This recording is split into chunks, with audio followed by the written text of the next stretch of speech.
is finally here. I'm gonna wait a few moments to get some people in. I don't know if this will be popular or not. I'm hoping that it will. I am here to answer any fantasy football questions, whether you have questions for DraftKings, if you have questions for your year-long leagues. A lot hasn't changed for my rankings if you watched my daily fantasy sports video earlier in the week. But there has been a lot of change in news and things like that. You know, with Cooper Kupp being out, Higbee and Van Jefferson are getting huge bumps. Especially if you're in year long, there's just so many other receivers that you can go and target. The waiver wire in a pass heavy offense has definitely been nice. But again, I am here today to answer any fantasy football questions that you got. Hey Shelly, good morning, good morning. But I'm here to answer any fantasy football questions that you guys have for DraftKings year long. We'll cover some sports betting.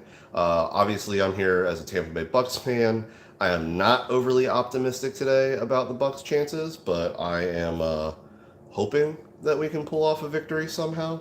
Mark Andrews looks like he's going to be out for the Ravens. I still love the Ravens from a sports bet perspective. I think they're at 9.5, might be at 10. But Odell Beckham's there. They've got the rookie Zay Flowers. Rashad Bateman is back and healthy, and I think that J.K. Dobbins is going to run for 200 yards possibly because I don't think that the Texans can stop anybody running. Isaiah Likely, though, if you are a Mark Andrews owner, is a guy that I would look at. When Mark Andrews has been out, Isaiah Likely has been a guy that has been a top 10 tight end fantasy producer. I think he's been number 2, number 3, and number 9 in the 3 weeks where he was the only starting tight end on that offense. I think Lamar Jackson is honed in for another MVP season, and Likely in DraftKings is only 3,000. And in year long, he should be available on almost any waiver wire. If you can move Mark Andrews over to your injured reserve spot, I absolutely love Isaiah Likely. I'll probably tackle some sports bets first. I know a lot of people are itching to get back into the sports betting world. I'm not really touching the Falcons against the Panthers. The over-unders at 40.5, 3.5 point spread for the Panthers, getting 3.5. I don't love either one of their offenses. Both of them have okay defenses. It's a crap division. It's a bad quarterback going against a rookie quarterback. There's a lot of question marks on what's going to happen in Carolina. Bijan Robinson's probably the only reason anybody's watching that game unless you're a Carolina or a Falcons fan. But I'm really not touching that at a 3.5 point spread because I could really see either team winning. I suppose that if there was a play, I would take the Panthers money line and just go for some positive value at plus 160 there. But that would really, even then, I don't love it. Ravens Texans, we're looking at a 9.5 point spread. I am hammering the Ravens here. I like the Ravens to probably win by 21. Browns Bengals, that's a coin flip. I'm probably going to take the home team. Colts Jags, I like the Jags at minus 3.5. I don't think that anybody is going to be able to stop Trevor Lawrence and Calvin Ridley. There's no corners that are going to be able to shut down Calvin Ridley over in Jacksonville. People forget how elite he really was. Also have him for DraftKings. He's 6,500 at DraftKings, 6,500. And I think that he could be wide receiver 1 for the entire week this week. So really like Calvin Ridley a lot. I've got him and J.K. Dobbins in a lot of spots. Vikings Bucks. I'm taking the Vikings at 4.5. I also like the over in this game. The over is 45.5. I think it's going to be a pretty high scoring game, which should be fun to watch. Beautiful weather here in Tampa. It's going to be a little hot, but I just don't think either one of our defenses are really that great. And I don't think the Vikings can put any pressure on Baker Mayfield. So I think that he's going to have all the time to throw. And again, I see them feeding Mike Evans, Cade Otton for fantasy purposes is really, really low down there for DraftKings. He's a good flyer tight end play. It's going to have really, really low ownership. What do we got? Saints versus Titans. I was talking with my buddy earlier today. I'm probably taking whatever team's getting points here, so I'm going to take the Titans getting 3. They started the season off so hot last year at 7-3. They bring back DeAndre Hopkins, or I say bring back. They bring in DeAndre Hopkins, so they get a big upgrade there at the wide receiver rank. Derrick Henry to start the season, anytime that he's healthy, is going to be just an absolute monster. Nobody wants to try to deal with that. He's such a second half running guy, too. They're going to wear them down. No Alvin Kamara. Derek Carr's got a new offense that he has to deal with. I think I'm going to take the guys that have played together already, and I'm going to take the Titans in that situation. Steelers 49ers, probably a game that I'm not going to touch. Commanders Cardinals, I think that at only -7, the Commanders are an absolute smash play there. Bears, Packers, another game. I like the Bears at 1.5. I like Justin Fields. Packers have some wide receiver issues right now. I don't know if they're going to be able to run the ball effectively. The only benefit they have is that they're playing in Lambeau. Broncos versus the Raiders at 3.5. I'm taking the Broncos there. They get Jerry Jeudy that's probably going to play. Raiders have, again, a new offense. Josh Jacobs didn't really train through the offseason. He's kind of been wishy-washy. I'm sure he's going to come out healthy, but I'm not excited about anything that the Raiders have going on with that football team other than Josh Jacobs. Chargers, Dolphins, probably going to hit the over there, 50.5. I think that's going to be an absolute shootout score fest. I don't mind playing Tua. Justin Herbert's going to be just heavily owned in DFS, as he rightly should be. I'm playing a lot of Mike Williams in that because I want a piece of offense, so I'm taking Mike Williams and Gerald Everett for DraftKings purposes. Eagles, Patriots, I'm hammering the Eagles here at 3.5. The fact that they're only 3.5 and they only got better in the offseason, I don't think the Patriots offense can hang enough to keep up with the Eagles here. Seahawks, Rams, 4.5. I don't know how the Rams plan on scoring. Tyler Higbee has had some good games, but he's not going to be an offensive threat. Cam Akers isn't going to be able to do it all on his own. Matt Stafford has shown that he can play well on bad teams, but I don't see how the Seahawks don't just absolutely steamroll him. Geno Smith has new weapons. He's got healthy running backs. I really like the Seahawks at -4.5. Then you go into tonight, which you've got Giants, Cowboys. I'm taking whoever's getting the points there. Giants are getting 3.5 right now. And then you've got the Jets and the Bills. Probably taking the Bills there. I don't know how I feel about Aaron Rodgers in his first game in that situation. Also, I also hit Chiefs-Lions. I took the Lions on Thursday night, which was phenomenal. Again, we are here to talk sports bets. We are here to talk fantasy football, DraftKings. If you've got start-sit questions, you let me know what you've got. I am here to answer it. It's going to be a segment that I'm trying to do a little bit. Hey, Paul, how are you? Oh, you're going to the game. That's awesome. Did they announce Jerry Jeudy was going to be out today? I know that he was on the fence and it looked like he was practicing limited. So if that's the case, then I do like Marvin Mims here. I liked Marvin Mims. I'm really a big guy. I love the rookies, especially rookies that have just really good rapport when they come into in a training camp. So yeah, I had to turn off all my ESPN stuff because I decided to go live here. So thank you, Tim. All right, so with Jerry Jeudy out, I still like the Broncos, but it's a massive upgrade to Marvin Mims, right? So I don't know what his DK price is, but I want to say that it was in the 3,000 range. So Marvin Mims probably going to be a nice. I think he's in the Mingo price range there, which is nice. Quarterbacks that I like, Lamar Jackson. If you want to spend up on him. The only hesitation that I have, no Mark Andrews, and I really think that it's going to be the J.K. Dobbins show. They announced earlier that J.K. Dobbins is not going to have any snap count limitations, and I think that when the Ravens get so far ahead that they're really just going to focus on running the ball. I could see them wanting to incorporate Zay Flowers as a rookie and get Rashad Bateman some snaps and maybe work with Odell Beckham. Odell Beckham's probably the one that I do want to own there, him or Zay Flowers, but with a healthy Bateman, he looked so good as a potential wide receiver one before he got hurt last year. Trevor Lawrence, again, I don't think there's any corners that can keep up with Calvin Ridley over in Indianapolis. I don't see the run game really taking over there. Travis Etienne is good, but I don't see him as a huge in between the tackle runner there. Tank Bigsby as a rookie, he's not going to take all those snaps away this early into the season. I think it's going to be the Trevor Lawrence show. Kirk Cousins, I'm not a I like the leap on Odell Beckham there too, Tim. I really do. I think that and I've been saying it all year, it's a show me game for him. I think that they want to get him so involved so he can get his confidence up. Lamar Jackson get his confidence up. And from a opening day standpoint, I don't think there is a better game for Baltimore than to go up against Houston against a rookie QB where there's really nobody offensively that there is to worry about. They can run all kinds of different schemes. They can see what's working for them. So I find that pretty interesting. I like Kirk Cousins at 6,300. Again, Tampa's just as vulnerable on defense as Minnesota is. I like Baker Mayfield on the flip side there if you're trying to save money. At 4,900, you can play him naked or you can play him with a stack of either Godwin or Evans.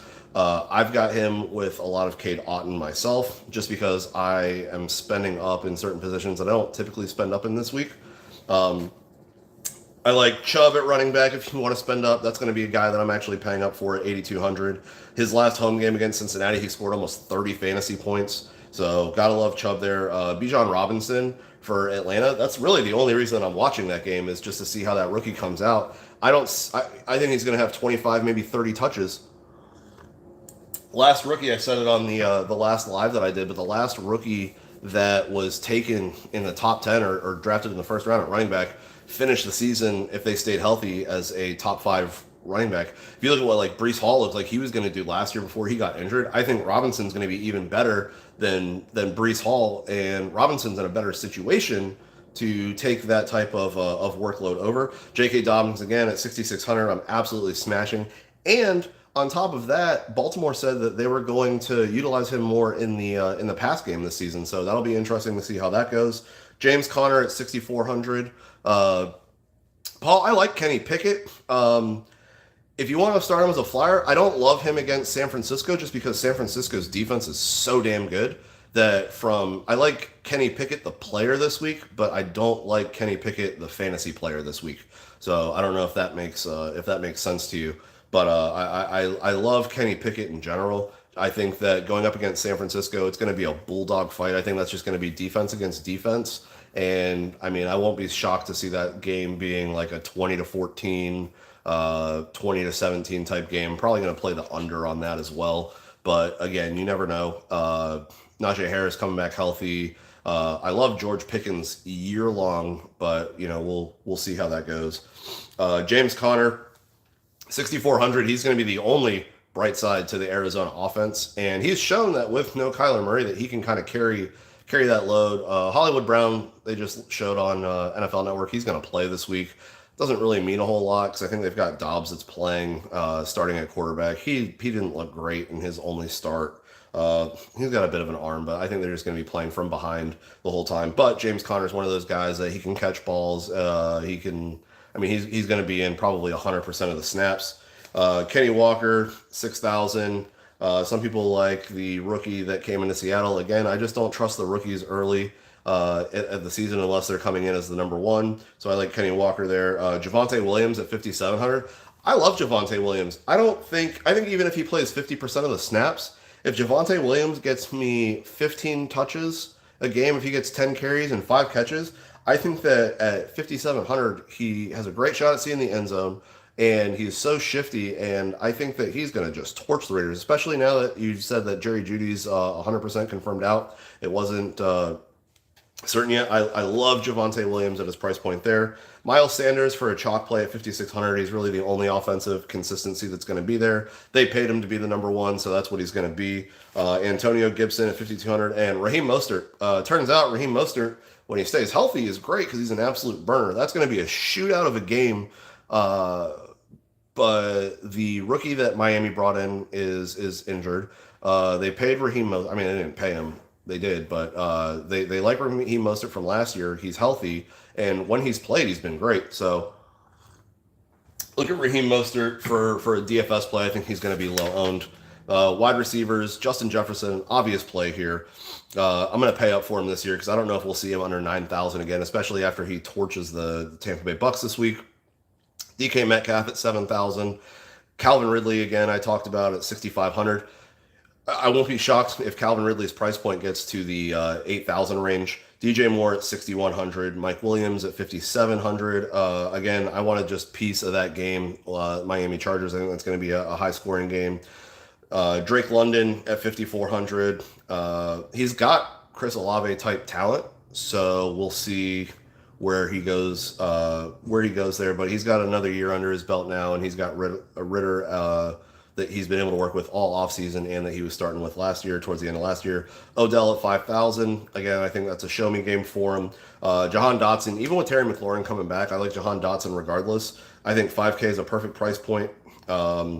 Zay Flowers at 4,000 if you don't want to roll the dice on Odell. I'm cool with Alec Pierce at 3,800.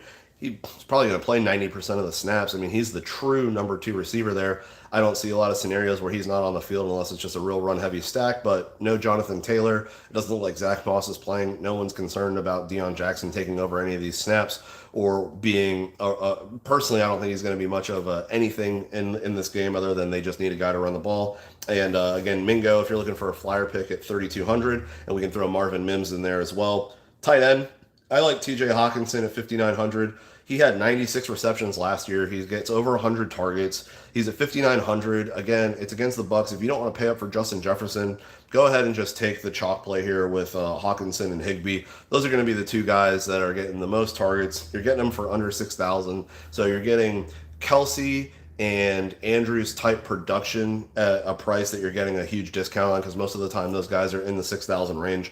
So Higbee and Hawkinson both under 6,000. That's going to be good. Gerald Everett, again, I want a piece of that game. 4,300. Don't sleep on him. He's always a red zone threat. Juwan Johnson, 3,900. If you're looking to have a piece of the Saints game, Derek Carr has shown that he really likes his tight ends. And I think Juwan Johnson at 3,900. Cade Otton, don't sleep on Cade Otton. He's the only viable pass-catching tight end for the Bucs. Keefe is the number 2, and he caught a few balls during the preseason, but there's no mention of Keefe being anything. So Cade Otton at 3,300, I think, is a guy that you can really look at there. There's just literally no tight end competition there. I think for defenses, if you want the chalk play, I'm pretty much playing Commanders, Falcons, and Jaguars, and I'm not changing a whole lot of that. Jaguars are at 3,500. I think they can get some turnover. Anthony Richardson's probably going to run the ball a lot if you're looking for a flyer quarterback play. But again, he's going to have very Justin Fields-like situations. And in my mind, that means that if he is forced to throw the ball, that there are going to be some turnovers. I mean, Jameis Winston's very first pass in the NFL was a pick 6. And guy's got a cannon, so we'll see what happens. Adam Thielen active. Really doesn't change a lot. He looked good in the preseason. He said that he's felt the healthiest that he's been, which is kind of ironic because he was on the injury report leading into this week. I think Thielen's at like 4,600 in DraftKings. I don't mind playing him, especially in a PPR format. And he's a good spot too if you're a Christian Watson owner or somebody where you're not sure and you needed a last minute wide receiver plug and play. You know, Adam Thielen's one of those guys, especially at the beginning of the season, where they're probably going to rely on him pretty heavily. I don't know if anybody has any start-sit questions. You know, I've got some good lineups. Check out our link there if you want to play us in DFS. Me, DFS Mike, Bobby, who was on my stream, who did a live last week, was on there. We're doing a little $5 contest. If you go to our community page, you can go ahead and check it out. I'm going to post some of the plays that I like as well. And check us out on Twitter. We've got a Twitter page now that you can follow all of our DFS content if you have any questions leading up to it. But if anybody has any start-sit questions, any guys that you guys like that you think I might have missed out on, you know, I'm kind of brainstorming some other possibilities here, but I pretty much covered all the guys that I'm really a big fan of this week. So good luck to everybody if there are no questions, and hope to see you guys in our contest. I think we've got 8 or 9 guys that are playing right now. Again, at $5, winner take all on DraftKings. We're primarily just doing DraftKings mostly because that's where I have most of my points, and that's the formatting that I like. But good luck to you guys. Hopefully you take on your year-long stuff, and we will talk to you guys soon.